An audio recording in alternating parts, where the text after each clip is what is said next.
بسم اللہ الرحمن الرحیم۔ زمانہ قدیم میں بادشاہوں، تاجروں، وزیروں اور امیر لوگوں کے لیے حمام ہوا کرتے تھے، اور یہ حمام عورتوں اور مردوں کے لیے الگ ہوا کرتے تھے۔ جیسا کہ دور حاضر میں مساج سینٹر ہیں، اس دور میں حمام ہوا کرتے تھے۔ پرانے وقتوں میں ایک لڑکا جس کا نام نسو تھا، وہ لڑکی بن کر ایک حمام میں عورتوں، لڑکیوں، شہزادیوں کو نہلایا کرتا تھا اور ان کا مساج کیا کرتا تھا۔ اس کا تعلق اسرائیل سے تھا۔ نسو ایک عورت نما آدمی تھا، باریک آواز، بغیر داڑھی اور نازک مزاج، کسی حسین لڑکی کی طرح نظر آتا تھا۔ نسو نے اپنی ظاہری شکل و صورت کا فائدہ اٹھاتے ہوئے ایک عورت کا روپ دھارا اور ایک حمام میں کام کرنے لگا۔ وہ حمام عورتوں کا تھا اور اسرائیل کے بادشاہ کی ملکہ اور اس کی بیٹی سے لے کر تاجروں اور امیر لوگوں کی بیویوں اور بیٹیوں سمیت عورتیں اس حمام میں اپنا مساج کروانے آیا کرتی تھیں۔ نسو ان عورتوں کا مساج کرتا تھا اور ان کو نہلایا بھی کرتا تھا، جس سے نسو ان حسین و جمیل اور نرم و نازک جسم والی عورتوں سے اپنی شہوتناک آنکھوں کی لذت پوری کرتا۔ اور نسو یہ کام اتنی مہارت سے کرتا تھا کہ جو عورت ایک مرتبہ نسو سے مساج کروا لیتی وہ اس کی گرویدہ ہو جاتی اور پھر ہر مرتبہ اس سے ہی مساج کرواتی تھی۔ ان عورتوں میں ملکہ، شہزادی اور دیگر امیر لوگوں کی عورتیں بھی شامل تھیں۔ نسو کی حقیقت کوئی نہ جانتا تھا۔ یہ کام نسو کا ذریعہ معاش بھی تھا، وہ اس سے پیسے بھی کماتا تھا اور اس کے ساتھ ساتھ حسین و جمیل عورتوں کے جسموں سے لطف اندوز بھی ہوتا تھا۔ نسو کے ضمیر نے کئی مرتبہ اس کو ملامت کی۔ ضمیر کی ملامت پر نسو توبہ کر لیتا، اس شیطانی عمل سے دور رہنے کا ارادہ کرتا، لیکن پھر وہ توبہ توڑ دیتا۔ پھر ایک دن بادشاہ کی بیٹی حمام میں ہمیشہ کی طرح نسو سے مساج کروانے گئی۔ مساج کے بعد پتا چلا کہ شہزادی کا ہیروں سے جڑا ہار نہیں مل رہا۔ شہزادی نے حکم دیا سب کی تلاشی لی جائے۔ نسو اپنا راز فاش ہونے کے ڈر سے ایک جانب جا کر چھپ گیا اور دل میں سوچنے لگا اور کہنے لگا، یا اللہ مجھے معاف کر دے، میرا راز رکھ لے، میں آئندہ کے بعد اس شیطانی عمل سے توبہ کرتا ہوں۔ ابھی نسو دعا مانگ ہی رہا تھا کہ شہزادی کی آواز آئی، نسو کو تلاش مت کرو، ہار مل گیا ہے۔ اس کے بعد نسو نم آنکھوں کے ساتھ شہزادی کے پاس آیا اور اجازت طلب کر کے گھر چلا گیا۔ گھر جانے کے بعد اس نے خوب آہو پکار کی، چونکہ وہ قدرت کا کرشمہ دیکھ چکا تھا اور اس نے اب سچی توبہ کر لی تھی۔ اس نے حمام جانا بھی بند کر دیا، جس کی وجہ سے کافی دن بعد شہزادی نے نسو کی غیر موجودگی کی وجہ سے اسے پیغام بھیجا اور حمام میں آ کر مساج کرنے کا کہا، لیکن نسو نے اس بہانے سے بات ٹال دی کہ اس کے ہاتھوں میں درد ہے، جس کی وجہ سے وہ مساج نہیں کر سکتا۔ کچھ دن بعد پھر سے شہزادی کا پیغام آیا، لیکن نسو نے پھر سے وہی بہانہ لگا دیا اور بات ٹال دی۔ نسو نے سوچا کہ اب اس کا اس شہر میں رہنا مشکل ہو رہا ہے، چونکہ شہر کی تمام عورتیں نسو سے مساج کروانے کی عادی ہو چکی تھیں اور اس کی مہارت کی گرویدہ تھیں۔ چنانچہ نسو اس شہر سے کہیں دور ایک پہاڑی پر چلا گیا اور وہاں ڈیرا لگا کر یاد الہی میں مشغول ہو گیا۔ ایک دن اس نے اپنے پاس ایک بھینس کو دیکھا جو گھاس کھا رہی تھی۔ اس نے سوچا کہ شاید یہ کسی چرواہے کی بھینس ہے، یہاں آ گئی ہے، جب تک اس کا مالک نہیں آ جاتا میں اس کی دیکھ بھال کر لیتا ہوں اور جب وہ واپس آئے گا اسے واپس کر دوں گا۔ یہ سوچ کر اس نے بھینس کو ساتھ لیا اور چلا گیا۔ ایک دن ایک تجارتی قافلہ راستہ بھٹک کر نسو کے پاس آ پہنچا۔ قافلے کے لوگ پیاس سے نڈال تھے، انہوں نے نسو سے پانی طلب کیا تو نسو نے سب کو بھینس کا دودھ پلایا۔ سب نے پیٹ بھر کر دودھ پیا اور نسو سے شہر کا راستہ معلوم کیا تو نسو نے شہر کا قریب ترین راستہ بتا دیا۔ نسو کے اس اخلاق پر قافلے والوں نے اسے بہت سارا مال دیا، جس سے اس نے ایک وہاں کنواں کھدوا دیا۔ آہستہ آہستہ وہاں لوگ آنے لگے اور گھر بسانے لگے۔ وہاں کے لوگوں کے دلوں میں نسو کا ایک بڑا مقام بن گیا اور نسو کی نیک نامی کے چرچے ہونے لگے اور یہ چرچے بادشاہ تک بھی پہنچے تو بادشاہ کے دل میں نسو سے ملنے کا اشتیاق پیدا ہوا۔ اس نے نسو کو پیغام بھیجا کہ بادشاہ سلامت تم سے ملنا چاہتے ہیں، لیکن نسو نے یہ کہہ کر انکار کر دیا، مجھے بہت کام ہوتے ہیں، میں بادشاہ سے نہیں مل سکتا۔ نسو کے انکار پر بادشاہ کو تعجب ہوا، لیکن اس بے نیازی پر اس کے دل میں نسو کو دیکھنے کا مزید اشتیاق پیدا ہوا۔ اس نے کہا کہ اگر نسو یہاں نہیں آ سکتا تو ہم خود نسو سے ملنے چلیں گے۔ چنانچہ بادشاہ اپنے کرندوں کے ساتھ نسو سے ملنے روانہ ہوا۔ قدرت کا کرنا ایسا ہوا، جب بادشاہ نے نسو کے علاقے میں قدم رکھا تو قدرت کی طرف سے ملک الموت کو حکم ہوا کہ بادشاہ کی روح قبض کر لی جائے اور بادشاہ وہاں انتقال کر گیا۔ چونکہ بادشاہ عقیدت مندانہ نسو سے ملنے آ رہا تھا اور رعایا بھی نسو کی نیک نامی کی گرویدہ تھی تو نسو کو بادشاہ کی جگہ تخت نشین کر دیا دیا گیا۔ نسو نے بادشاہ بننے کے بعد اپنے علاقے میں عدل و انصاف کے قوانین بنائے اور ان پر عمل کرنے کے احکامات جاری کیے۔ پھر وہی شہزادی جس کا نسو حمام میں مساج کیا کرتا تھا اور اسے نہلایا کرتا تھا، اس سے اس کی شادی کر دی گئی اور وہی ملکہ کے عہدے پر فائز ہو گئی۔ ایک دن نسو اپنے محل میں بیٹھا لوگوں کو نیکی کا درس دے رہا تھا کہ ایک شخص بولا،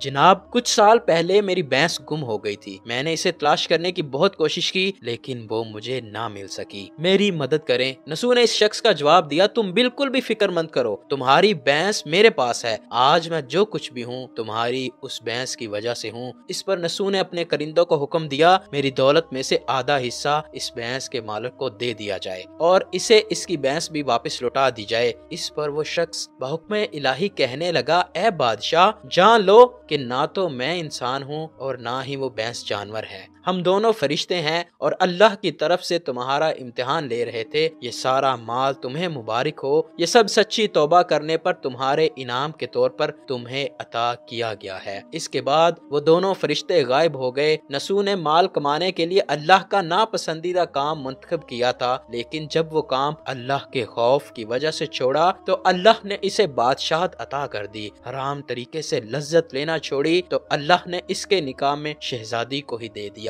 اللہ پاک ہمیں سچے دل سے توبہ کرنے کی توفیق عطا فرمائے اور مرتے دم تک اس توبہ پر قائم رہنے کی توفیق عطا فرمائے اور ہم تمام لوگوں کو سچے دل سے نیک اعمال کرنے کی توفیق عطا فرمائے۔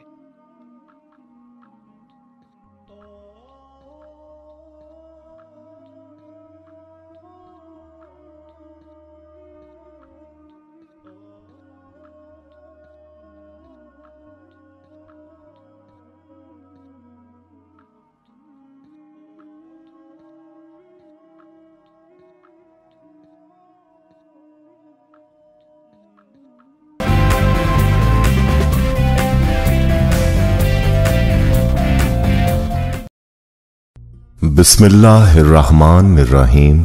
السلام علیکم۔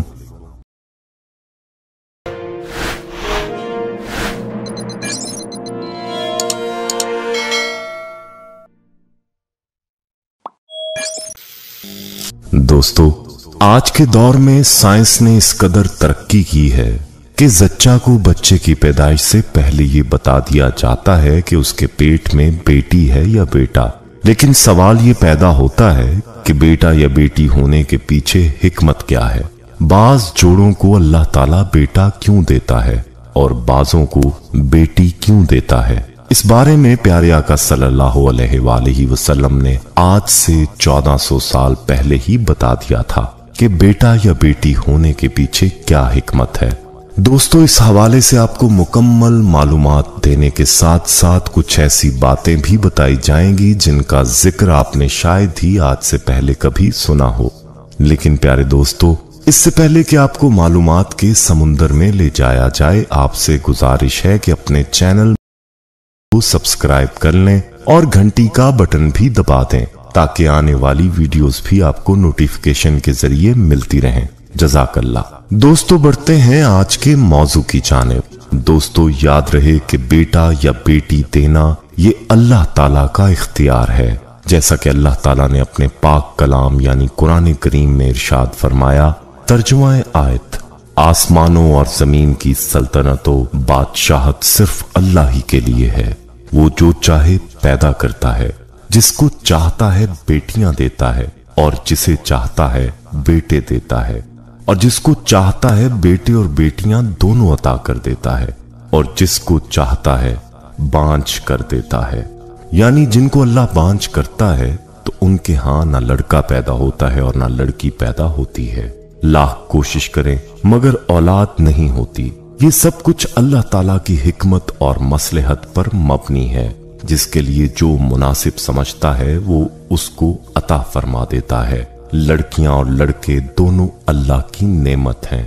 دوستو، اگر ہم اپنے ارد گرد کے معاشروں پر نظر کریں تو ہم میں سے اکثر احباب ایسے نظر آئیں گے کہ جن کے ہاں لڑکے کی بڑی آرزویں اور تمنائیں کی جاتی ہیں۔ جب لڑکا پیدا ہوتا ہے تو اس وقت بہت خوشی کا اظہار کیا جاتا ہے، اور اگر لڑکی پیدا ہو جائے تو خوشی کا اظہار نہیں کیا جاتا۔